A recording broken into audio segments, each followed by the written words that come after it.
Winner of this one will play at South Harrison in the LKC Championship on Friday. Jackets down 1-0 in the second. What a swing from Jackson Fulton, splitting the gap to erase the goose egg on the scoreboard. We're tied at 1.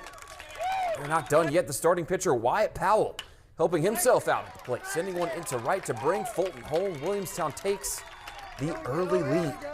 Titans up the plate, and this kid can rake. Roddick Page, the freshman, shoots a single through the left side with the train coming in the background. Gilmer unable to bring him in, though. Back to the Jackets, and Powell gets a hold of one. Left fielder having trouble tracking it, and it is going to drop at the fence. A 2-out double makes it 3-2 Williamstown in the fourth. Back to Gilmer. Lexington Grog bloops one into right. Trouble brewing for the Jackets in the fifth, but Grog erased just a few pitches later on the excellent back pick from Wyatt Siley, hosed at first.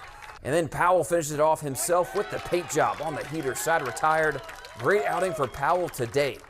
Gilmer starter Colton Holbert dialed in as well. He had the breaking ball working in this one.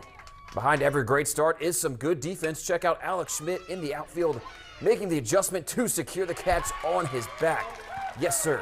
Jenner Burge came on in the seventh to shut the door, and we'll end with another web gem. Tyler Kaiser lays out to take away a double as Williamstown moves on to the LKC Championship on Friday.